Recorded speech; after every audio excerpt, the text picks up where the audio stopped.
Groupama. L'instant patrimoine avec Groupama. J'hésite un peu. Est-ce que je dois déclarer mes revenus en commun ? C'est quoi la meilleure option ?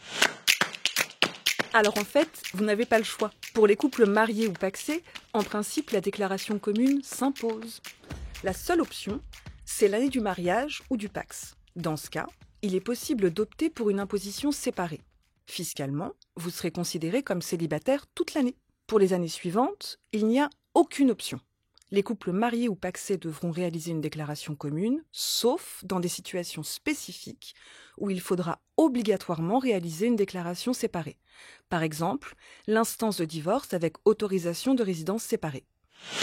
Autre cas important, en cas de décès, le conjoint survivant devra remplir 2 déclarations. Une déclaration commune pour les revenus du 1er janvier à la date du décès et une déclaration personnelle pour le reste de l'année. Attention, seule la déclaration commune sera pré-remplie. Le conjoint survivant devra rectifier les montants et répartir ses revenus sur ces 2 déclarations. Les concubins déclareront toujours leurs revenus séparément.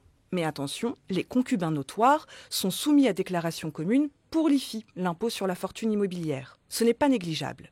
Par exemple, 2 contribuables ayant chacun un patrimoine imposable à l'IFI de 750 000 €, pris isolément, aucun n'est redevable de l'IFI. Ensemble, ils dépasseront le seuil d'imposition de 1 300 000 € et seront donc redevables de cet impôt.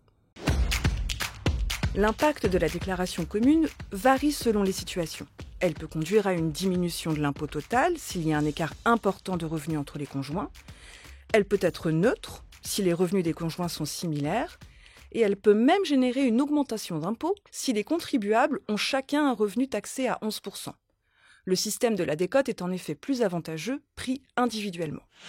Je voudrais attirer votre attention sur une chose, le taux du prélèvement à la source. Actuellement, le taux est en principe calculé par l'administration pour chaque foyer fiscal, mais il est possible d'opter pour un taux individualisé pour chaque conjoint ou partenaire de pacs. Lorsqu'il y a un écart de salaire important, le conjoint ayant le salaire le plus faible a intérêt à opter pour le taux individuel.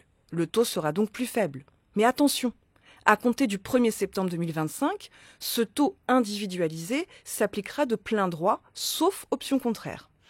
Une autre chose à bien garder en tête, c'est la mutualisation du plafond du PER. En cas de déclaration commune, il est possible d'opter pour une mutualisation du plafond de déduction du PER entre conjoints. C'est une option, pas une obligation. Le principe est simple. Le conjoint marié ou le partenaire de pacs peut bénéficier de la fraction du plafond de déduction que l'autre n'a pas utilisée. Pour conclure, je dirais que chaque changement de votre situation matrimoniale peut avoir un impact sur votre déclaration de revenus et le montant de l'impôt. Si vous souhaitez creuser la question, je vous invite à en parler avec votre conseiller. Ils et elles sont là pour vous aider et vous conseiller aussi sur ces sujets. Merci à Sarah Amar, ingénieure patrimoniale de Groupama Ganvi, d'avoir répondu à la question.